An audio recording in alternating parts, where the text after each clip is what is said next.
Welcome back to The Price of Business. I'm your host, Kevin Price, talking to you about you and your business. Got Brian Spitz on, and we always enjoy talking to him here on Fridays about Mondays, rather, what's happening on the real estate front, particularly on the investment side. His company, BigStateHomeBuyers.com.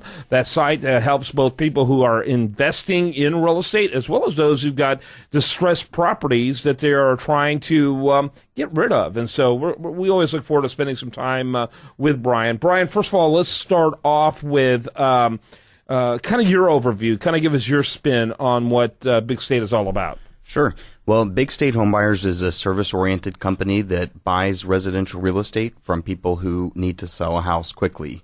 We specialize in working with sellers, so we're not buying foreclosures from banks or tax auctions. We specialize in just dealing with individuals that need to sell their property. We acquire property quickly. We pay cash, fix title problems, no hassle closing. And for investors, we sell discounted real estate, property that needs to be repaired or property that's in good condition but at a really good price that those investors can use to rent out or to flip and resell. So we serve both buyers and sellers. Yeah, very, very good.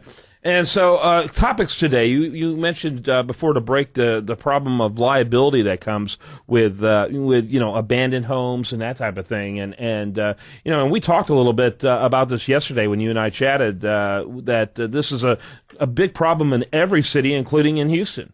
Right. In every neighborhood, there's going to be some vacant property, and usually people know which ones they are. A lot of, vacant properties attract attention because they're not really being maintained or the lawns aren't being cut or whatever. There's just signs, and vacant properties are a big liability. And a lot of people think, there's a vacant property because someone's been foreclosed on or it's condemned. But even in the nicest neighborhoods, there's, folks that have moved out, moved to another state, moved to another house, whatever, and they have the property just sitting there. Either they haven't listed it for sale yet, or they're figuring out what they're going to do with it, or an inherited house that someone hasn't attended to yet. And they're actually a really big liability because, number one, vacant houses, when they're vacant, they deteriorate rapidly. So when no one's living in it, with the air coming in and out of it, the houses tend to start to smell and crack and deteriorate. Mm-hmm. Second, to have insurance on a vacant property is more expensive because they are subject to likely to be vandalized.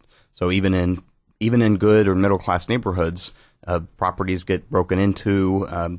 People steal copper wiring, air conditioning, break plumbing, take appliances. You'd be surprised what someone can come in and just devastate a property for a few dollars worth of supplies and copper. Right. Right. Yeah, that's becoming a big problem, actually, rather huge. People coming home and their portable air conditioner is no longer in their window. Right. It's like, what? No, they didn't want the air conditioner. They wanted all the stuff in the air conditioner. Right, and for the few dollars they get for it. And the problem is a lot of times people will, move out of a house or inherit a house or whatever, and they'll plan on doing something with it later or plan on dealing with it. A lot of times people forget to renew property insurance or carry vacant homeowners policies when they've moved out of a house or have inherited a house. And what happens is there's damage that gets done or it's vandalized or whatever happens, and your insurance policy doesn't cover that damage. And then you're really left with a property that's value is devastated by the repairs. Mm-hmm. Absolutely. Talking to Brian Spitz, BigStateHomeBuyers.com, BigStateHomeBuyers.com. And so it becomes it's more than just an eyesore. Someone goes by and they get injured. Right. Sometimes you've got situations where you've got homeowner associations that have thresholds. Once those thresholds are met in a negative way, mm-hmm. You can find yourself losing that property. Who's ever involved with having it. And if you're the kind of person who got stuck with the property, it's not what you primarily do. It's something I'll worry about later. Later could be pretty quick. Yeah, it can. And you're right. The other big deal is the liability of someone getting injured on the property. You really, you don't want a vacant house, and even if you have one, you have to spend the money to insure it, keep the lawn maintained, keep the electricity on, keep the air going.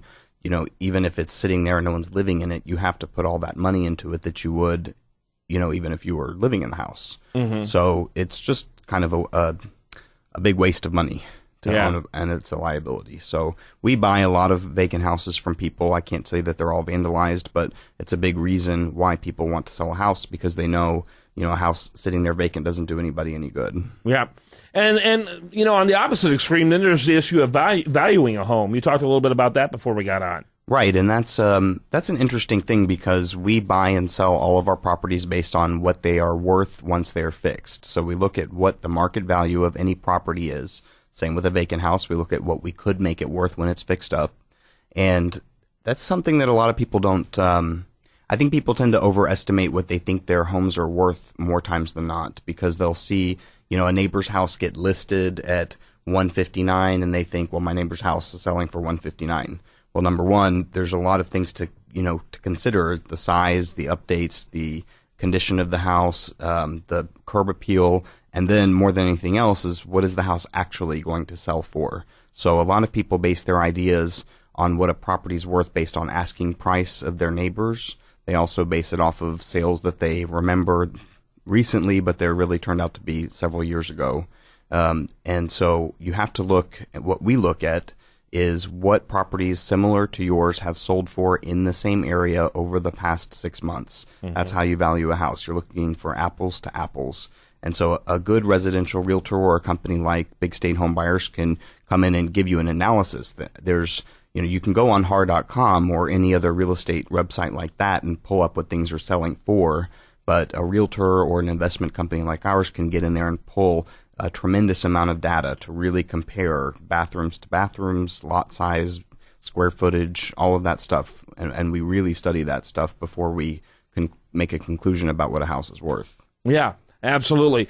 And so people really need to be cautious about this kind of thing. And there's a smart way of doing it, and there's a foolish way of doing it. And I thought particularly perceptive was what you said about people who think what their neighbor has done, therefore I can do the exact same thing. And the reality is first of all, you have no idea whether or not the realtor is selling their very first home and didn't even know how to price that particular home. Second of all, just because you may have the same square footage and rooms, you have no idea how modern and up to date their bathroom is, for example, which is a huge game changer, or a kitchen is a huge game changer, and so it's very difficult to compare, and even things like a cul-de-sac versus not, being on the end of a street next to a more populated area or a more heavily trafficked area can make a difference. And so you got to be real careful about those kind of things. Right, and there's also things like the floodplains. There's no rhyme or reason to the way the flood zones are drawn in Houston. So one side of the street could be in a flood zone and the other side might not. And so there's a lot of factors. And like there's the area in Houston of Westbury, where parts of Westbury are zoned to one high school and parts are zoned to another. And so middle schools, we look at every little detail that to find consistent pricing for a property. And we base our purchase price based on that number. We base our sales price based on those numbers. And so it's really important, if you're going to sell your house, it's really important to get a couple of opinions and really be reasonable. It's a good market. It's a good time to sell your house. But if you want to sell it quickly, then it's important to price it right and be realistic about what it's really worth. All right. Brian Spitz, he's with Big State Homebuyers.com, BigStateHomebuyers.com. He comes on here and tells us what to do when it comes to, gives us great insight on what to do when it comes to real estate investing, also helping people with distressed properties. Love the work you do. Thanks for being with us, Brian. Thank you. As always, great job. All right, when we come back, much more for you. I do want to remind you, the best content here shows up over there at USDataReview.com. While there, like it on Facebook, follow it on Twitter.